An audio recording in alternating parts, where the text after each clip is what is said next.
So we're going to take 20, 30 minutes to have a chat. Mark, your time in Cosworth. We've talked many times over the years, etc. And thought it'd be a good idea for us to have a chat about your experiences relating to technology in Cosworth. How long have you been working with Cosworth? Just I never asked you that. How long has it been? 37 years. Good Lord. In 1985, which is, I guess, why the picture behind me is so important, because I came into the company right at the start of the Cosworth Sierra project. Wow. That's an epic project to come in on, though, isn't it? Well, my first job was actually, I was given the job of pressure testing the sump, because I came into Cosworth as an engineer. Yeah. And I don't know why they gave me that job. It was horrible. I shall never forget it. But what is that? Well, I think the thing was that it was a really great bunch of people that I joined the company with. Yeah. I think there was about 20 of us in an office, all with drawing boards, and they were brilliant. And I remember the manager advising me at the time on how to go about creating a jig plate for this monstrosity, this sump. And it was basically using a series of clamps and rubber seals, as you would. Very manual. And then you feed it, you clamp the part up, you feed air in one end, and it either bubbles or it doesn't. And one guy said to me, he said, if I was you, I would put a backup plan in place. And I said, okay, what would you suggest? He said, riddle the plate with holes, threaded holes that match, obviously, the face of the sump, counterbore them from the other side, so that if your clamps fail, you can just add a few bolts here and there. And I thought, okay, fair enough. I went along with that, and thank goodness I did, because I may not be there. It may not be at Cosworth today if it wants to. But basically, let's just say that with the clamps on, it leaked like a sieve, and it was bubbling away in this tank of water. Yeah. And the guy said to me, "That's not the funny part, Mark." I said, "What?" He said, "I haven't turned the air pressure on yet." So it was leaking without any air going into it. It was just pouring out. So I ended up putting, I think it was something like 30 bolts on, and then it sealed. And I destroyed the clamps with a vengeance afterwards. It was a really good starting point for me in my career. Yeah. Well, this is it. It's the Cosworth brand and its engineering capability has been leading the way in innovation, certainly for motorsport and performance vehicles and technical ways of doing things. Why do you think that's the case, though? You know, is it just a happenstance that a bunch of really good engineers got together and that name became synonymous with motorsports? And certainly the way that I was sort of, I'm going to say, brought up, because I felt I was part of a family. Yeah. Was that you're always striving not just to better yourself every time you did something, but to make everything better. It was like, you know, if there was an issue in the machine shop and you had a problem, I don't know, with a surface finish or a tolerance or something, you would always find a colleague next to you trying to help you sort out the problem. And it was a lot of the time it was a team effort. And I think it still is today that there is that just wanting to do a good job, wanting to succeed, and wanting to make the best product in the world, you know, that can. And it didn't matter what product it was, you know, it was, because there are obviously a lot of components go into making an engine. Yeah. So, but it was making your bit to the best of your ability and passing that, I guess, that enthusiasm on to the manufacturing guy in the machine shop, you know. And there was that kind of camaraderie amongst us all, and very much a family feel, which of course was, I guess, down to the great man himself, Keith Duckworth. And I didn't see much of Mike Costin in the early days, but I did see bits and pieces of Keith. So you have quite hands-on in the shop floor, as it were. Did he come in, or was this just? I think it was just that engineering presence that you could go and see if you needed to. And you know, I shall never forget. I don't know whether you'll be able to see this, but I'll never forget presenting him with this. What is that? I mean, it looks a sad bit of kit, but I have to thank one of the directors, as he is now, for digging this out of a rubbish skip a few years ago and said to me, "I thought you'd like this, Mark." Now, I remember presenting or at least going in to show Keith Duckworth this when it come off the machine, because it was one of the first sort of objects that we did on CAD-CAM.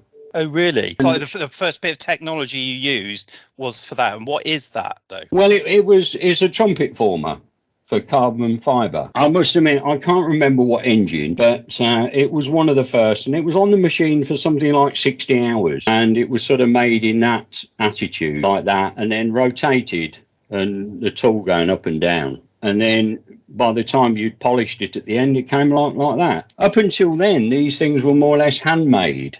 Can you believe? Really? Okay. Yeah, so because a lot more mathematics and thought process by the very first job, I suppose, because I was invited to lead CAD in 1988. Yeah. I was the first person to switch on a CAD workstation in the company, and we invested in a solution which was provided by McDonnell Douglas that was called Unigraphics. I can't remember what version it was then. It might have been something silly like version 2. You know, it's known today as Siemens, but in those days it was McDonnell Douglas. It did eventually go to a company called EDS. Okay. But and I remember the company spending something like £500,000 on 3 workstations running on a microvac. Yeah. Good with time. a TK50 tape library. And How much capacity could you put on that? Not a lot. I can't honestly remember, but not a lot. I do remember that when they came to me and said, Mark, would you like to trade your drawing board for CAD? I don't really know why I was selected. Yes, I had the only thing I can imagine, I did sort of have an interest in computers. Yeah. And whether they saw that as a shining light, I'll never know. But thank God I had the opportunity to to go into that technology. It didn't do my eyes many favours because I was staring at a screen that was some distance away from me. And I think it did cause some issues with my eyesight at the time. Well, these small green screen monitors. Well, there was like 2 screens. One was a very expensive Textronics 4236, I think, but I even still remember the name of the damn thing. Look at this! Wow! And it booted off a 5 1/4 floppy. And on the sort of left-hand side was a thing called a message monitor, which was green. I think it was about a 10-inch green screen, and that ran a thing called a button box, which was basically shortcuts, to commands. So if you wanted to edit a line, you could do certain key presses and then just pick the line. But of course, in those days, we didn't have solid modeling. We didn't have rendering as such. It was all wireframe. It was all surface modeling. And one of the very first jobs I was given was to look at a way of machining inlet and exhaust ports in cylinder heads. And you're quite right. In the end, after some investigation and trying to work out Keith Duckworth's intent on a drawing, which, it wasn't uncommon to see sort of, blend to suit on a drawing. Well, what did that mean, depending on what kind of evening the guy had before? If he blend to suit and there he was filing away, or what we used to call it brodling, so a very high-speed spindle device with a, air gun kind of thing with a abrasive wheel on the end. And blimey, I mean, you could take quite a few millimeters off pretty quickly with that thing if you were feeling a bit wobbly on your feet, So sometimes it was trying to understand design intent and turn it into a mathematical model, which of course is what a CAD model is. It's purely based on maths. It wasn't easy in a lot of instances, and neither was driving CAM. Computer-aided manufacturing at the time was very much behind CAD. It was not its equal. So CAD was leading. CAM was like, well, from my point of view, it was a nightmare. I think one of the worst things was that the model, when you looked at it on the screen and rotated it, would suddenly turn inside out, and you'd go, you'd be lost for a moment or two, and after you right yourself, and that was very confusing. So when shading came along and being able to shade a model and rotate it shaded, and suddenly you could put a tool inside a hole and see it, because it was behind the image, as it were, it's obscured. So it made a lot more sense when you were starting to manufacture. But I do remember that the first versions I came across, even drilling holes was hard. Sounds crazy, but really. But most of our machine tools were sort of fan-out controlled. So fairly intelligent machine tools anyway with CNC programming. And I'd always used a product called apt, well, compact actually, which was a derivative of apt, which is like a programming language to generate the machine code. So you'd be driving it with simple commands like par to, off to, this kind of tan to, actual words that you'd write. And I always remember, trying to drill a hole with CAM just seemed to take forever to try and work out how to do it. And then, of course, I think the problem was, like most systems then, it was written by software engineers. Mm. The software engineers, not hands-on engineers. They hadn't drilled many holes. The software engineer hadn't, So suddenly we're trying to tell him what a spot drill was, what a drill was, what a reamer was, all these different things, slot drill. And you were like, huh? It was a sort of, And then eventually, of course, the wheels start turning and more people start asking for, I'll call them features, enhancements, And so the product grew. And it wasn't long before, I do remember doing the first inlet and exhaust port manufacturing and pioneering the sort of method of that, but it was pure maths. I couldn't use any of the CAM technology at all. Really? I actually had to use a programming language called GRIP, which was, I think that was short for Graphics Interactive Programming. And it was all about using surface normals and offsetting them by the radius of the tool and all this business. And essentially driving the tool down I'll call it a spline of points, or spine, I suppose is a more appropriate word.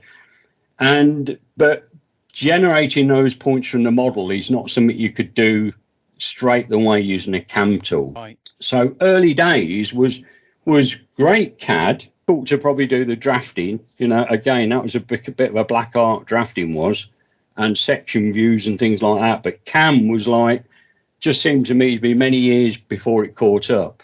And then, of course, we didn't have any kind of machining visualization software, which people are spoilt with now. The product called Varicut, for instance, which is commonly used these days in our environment.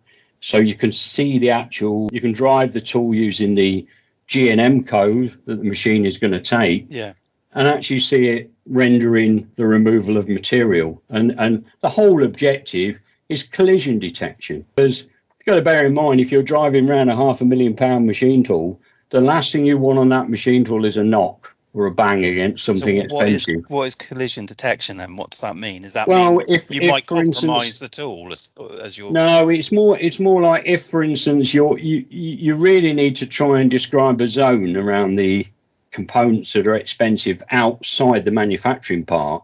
I mean, the part itself is obviously expensive. Imagine, you've got a cylinder head on the machine and you've got a GRM code wrong, and it suddenly brings the head straight down in what's called rapid traverse, straight into the head. You can cause an awful lot of damage. Not only will you scrap the part, but the chances are you could damage the spindle of the machine or anything, and that can be extremely expensive. I remember having an incident with a colleague at Cosworth. He's still there, and like myself, and it was not a nice day, but we were using an 1 1/16 tap. We were single blocking this tap. So basically what that means, we're stepping through the program on the machine. Mm-hmm. And it's reading a line at a time. And the tap just went into the hole. And for some reason, we single blocked it into the hole and it was feeding down. It just kept going and going and going into the machine bed.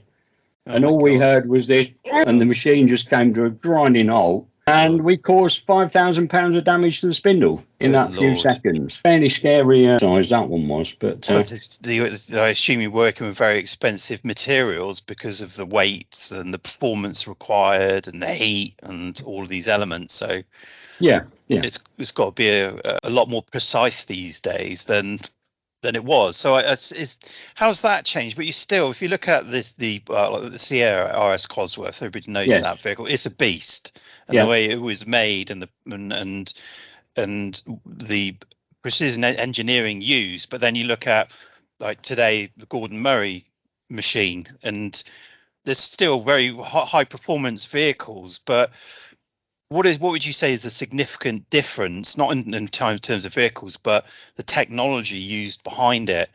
There's a lot more.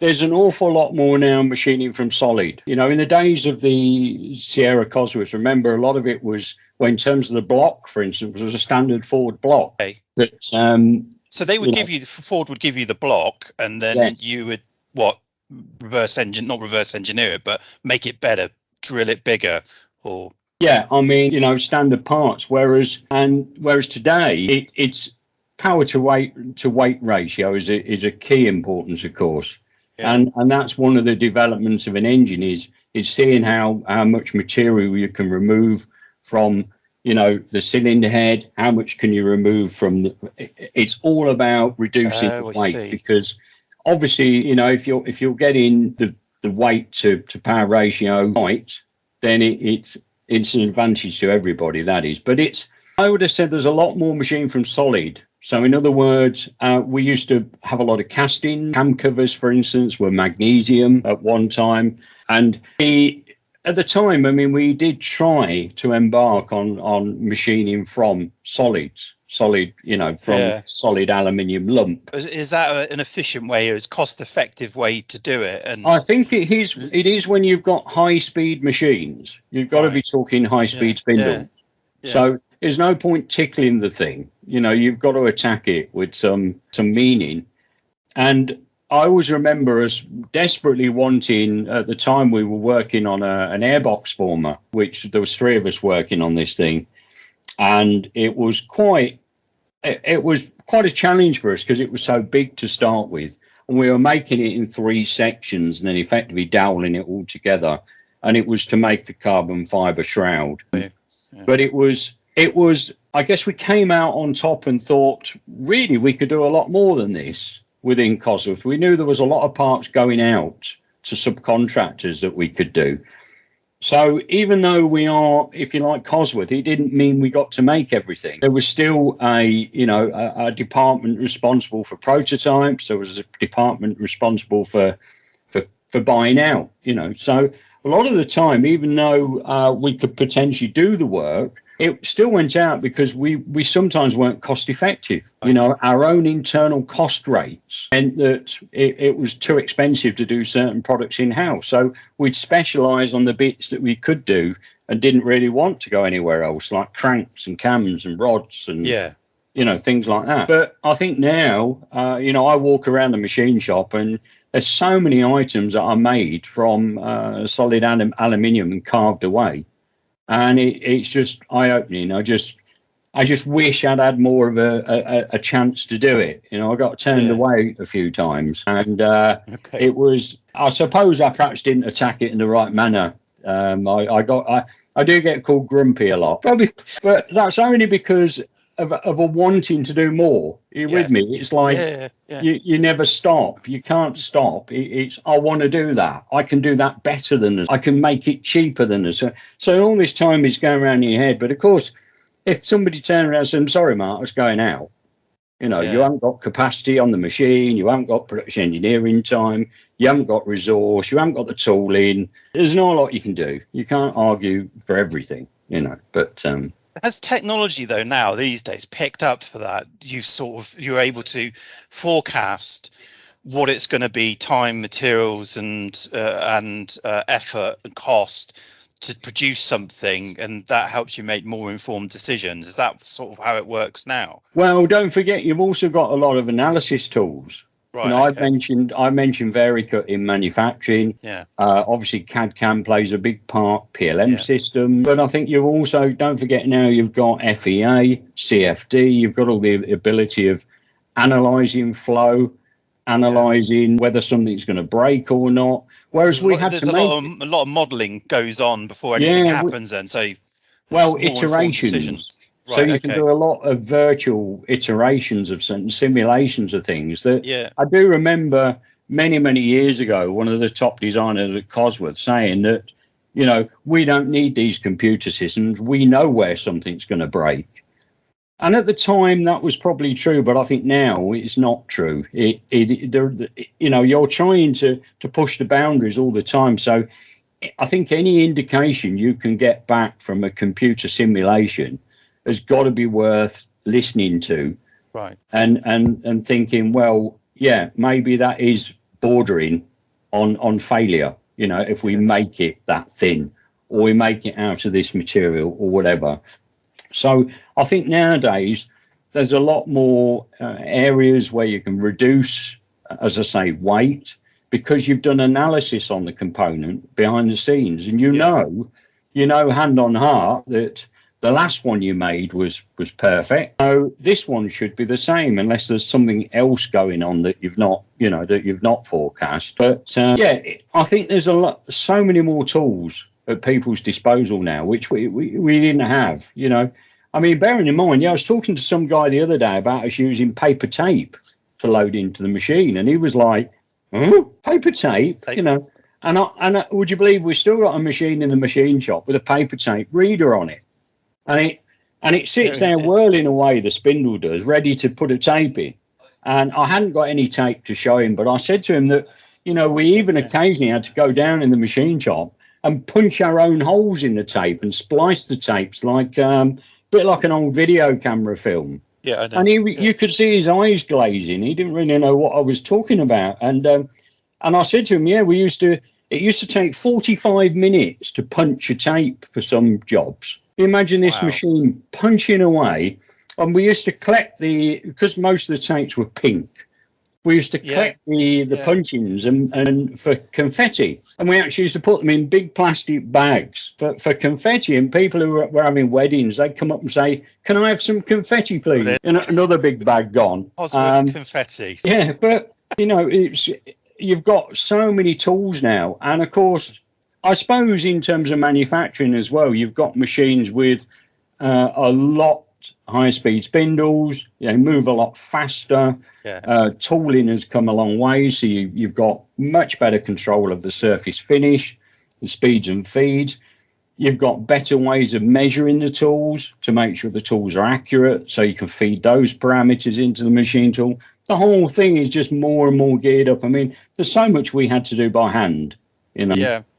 So sorry, what were you going to say? Yes, carry on. No, I was going to say about Delta, the acquisition of Delta, and the future around electrical vehicles, and there's other things such as using technology on demand through cloud, etc. These type of things. What do you see? It's worlds apart from where you originally started, but where do you think the future is going to be in terms of Cosworth? Well, I'm not an engine expert, but I suppose you can't sit still. So you've got to investigate every avenue you can. I think the internal combustion engine is nowhere near run its life yet. I think what we're looking at now is enhancing it with, running on hydrogen and batteries and electrical technology has certainly got a massive part to play in creating a cleaner environment for us all. Yeah. And more economic as well and efficient. But a lot of us don't always know where we're going to go to next. We just don't know what's around the corner and what we'll be doing next week. That's why I guess I'm still there. It's always been exciting. I've always been fortunate that I've been chosen to pioneer many things in my career. I've had the great, you could say, of being involved in manufacturing directly, and then moving into IT for sort of 20 odd years. So I've done 2 careers. I could have probably done more, but 2 was probably enough. And I've seen those technologies change in both areas. Obviously, I'm slightly out of touch with manufacturing these days, but as I say, we are still running. We still get involved in the machine shop from an IT point of view. In fact, I think we get blamed for everything in IT. It's like, in fact, I think I walked into the office the other day and I said, International Rescue didn't have to put up with this, because we're sort of, if there's a problem, it's IT, So there's a couple of us in the office that have come through manufacturing. So we are out there. If there's a loading problem on the machine in terms of CNC code, we'll go and have a look at that. If there's a network issue, we're out there on that. We do play a part, but we do seem to be involved in all sorts of things a lot of the time. Measuring kit, quality side of things, we're involved in all of that kit. I think the worst thing we were involved in over the years was our forge. We've got our own forge at Cosworth. It's very old. In fact, I don't really know how old it is. I think it's 40 years plus I would think, probably older than that, thinking about it. And I remember going out there to work on a computer out there. And my God, everything you touch is black. So it doesn't matter what you touch. You touch the keyboard and your hands are black straight away. And it was like, how the guys, work out there, I don't know. But it's not as bad as coal mining, but it can be pretty filthy when they're forging. And, of course, it's extremely warm. So this kind of year, you'd love it. You'd be out there with a T-shirt on, right in the forge. But so I don't really know where it's all going to go. But obviously, we are playing with a lot of ideas. We're investigating all channels because the company wants to succeed in everything it does, and we can't sit still. We can't be left behind. We've got to move with the times. And I think the acquisition of Delta was absolutely brilliant for the company. And I've been over to the Silverstone division a couple of times. We're working again. IT is working on a welding device with them. What's that got to do with IT? You say? Well, we're playing around with sort of welding using Linux and programs with that. So we are involved in quite a number of things over there. And of course, there's other things like we're NX users. They are CATIA users. So you could say that's another thing we can embrace, is there's sort of that knowledge there of a product. So there was a time at Northampton where we actually had 3 CAD systems. Wow. It was deemed that I do remember taking a tape down to Ford Dunton, I believe, IGES tape, and IGES was dreadful. IGES was stood for Initial Graphics Exchange Standard, and basically I cut a 1/2-inch tape on a reel. This is like the things you see on Mission Impossible going around the reel-to-reel tapes.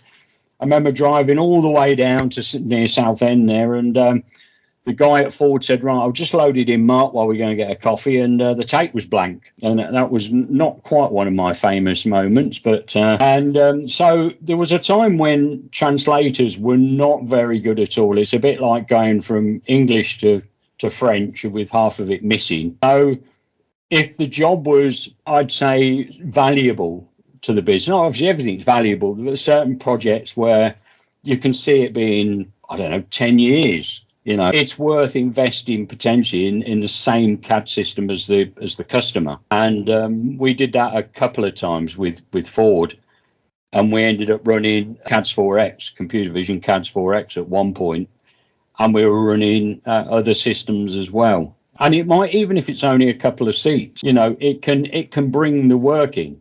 If you've just got that couple of seats and you've got trained people who can deal with that technology. So I think, and it's the same with our division at Tottenham near Cambridge, our Cosworth Electronics division. Yeah. Again, there's skill sets there that, we've got this huge portfolio now. So that's driven by the customers, though. You see, technology is advantageous to see what your customer has, and what you use tends to sort of dictate better collaboration. But I assume the projects are delivered far easier because everybody's talking, as you said, the same language effectively. Is that polarizing? I'm not too in favour of the packages that you use, but do you think that's moving to a standard or not? Everybody's coming out with different ways of doing things still. Well, I'd like to say there's a standard, but the trouble is, you take CAD systems, it's not in people's interest really to have a translator that works 100%, if you think about it. Right.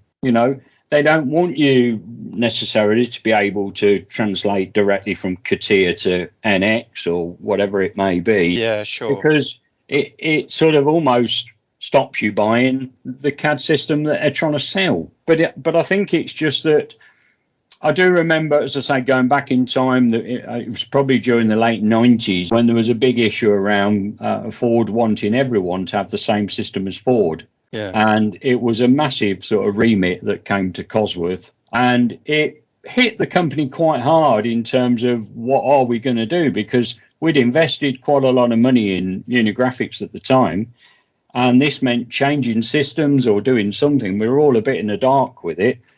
And I do remember this huge meeting at Cosworth, and basically the sort of statement was that if you didn't have the same system as the customer, in this case, you wouldn't get the work. It was that sort of, it was buried in a bit of blurb, but that was the underlying it. So it was a huge thing to Cosworth. I mean, we were very fortunate that we weren't pushed down that road. There was, I can't really tell you what happened, but we ended up being allowed to run the system we were running and still being a number one supplier. So we had, got to bear in mind, we had a very, very special relationship with Ford going back to, 1967, when the DFV came about, which is where the company, you could say, came from, was the success of the DFV. And it was a relationship, I think, that was more important than dictating standards to us. So common sense prevailed, because I don't really know what route we would have taken, because, what would have happened if another customer had come along and said, well, we want you to use, this. So, but I think STEP was a product that, I wouldn't say revolutionized data exchange, but STEP became very important, and we use STEP an awful lot. I think there's new versions of STEP at the moment that are out there, but we use STEP as a translator between our CAD system and others. And of course, we didn't have things like SharePoint and, data exchange like that. We didn't have email systems that could cope with the data exchange that we're doing now. That has changed an awful lot, that technology. When I started Cosworth, there was no internet. So now I am showing how old I am. And I do remember the first, us using the first, I said something the other day, the first time I remember seeing Google there and typing in a word, you were lucky if it came back with anything. Can you imagine that? You typed in, whatever it might, let's say you typed in Cosworth. It would potentially come back with nothing. No pages, no details found. And now you're getting thousands and thousands and thousands of pages and information thrown at you. And we key something in about, cutting tool, zero search results. Can you imagine that today? I mean, the only time you get that today is when, of course, your internet link's gone and you get page not found, But in those days, the first Windows machine we had in the office, I think, was £4,500. Probably had 2 meg of RAM. Brilliant. That kind of thing, ridiculous station to what you. So I think in everything, the technology is changed everywhere, hasn't it? Manufacturing, IT, all the systems around it, CFD, your analysis tools. All these things that we're now using in our day-to-day lives to solve problems. And fortunately for Cosworth, still coming up with world-class products that we can all be proud of. And that's the key thing as far as I'm concerned, that we are still striving all the time to be the best at what we do. And that's in everything, from IT perspective to quality to manufacturing, and our advanced manufacturing centre that, is now sort of 6-7 years old, very impressive facility, something to be proud of as a business, definitely. Yeah, this is the thing, it's really interesting to spend some time with you today and go over this, around the very essence of the business is sounding like it's collaboration right from the start. How do we collaborate? How do we make things fast? How do we make things viable? How do we mitigate risk? Yeah. And it's good that we can see, talking to you, that ethos is working through the business, and even to the future, how you're planning things. Delta, how's that going to happen? How do we put that? How do we use electrical into these performance components, cars, and how are we still going to use a combustion engine? It's brilliant, really good. Mark. In fact, just before this call, I was on a call with Delta. Talking to them about CAD installations and things, CAD deployments and stuff. So, it's very much a multi-division company now. And, of course, we still have a small division in Indianapolis in terms of race support, but not quite as big as we used to have out in the US. But it's still there. So, I went around Delta recently. Amazing. Amazing place. Amazing people, and it's just a joy to work with. Really good. It's great.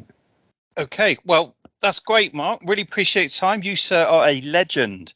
Really appreciate the time you've taken out to speak to me. That's wonderful. And it looks like some real exciting times coming up for Cosworth, as always. as always. Yeah, lots of stuff on the project list next year, I'm sure. But yeah, great to talk to you again, Brett. Okay, thank you.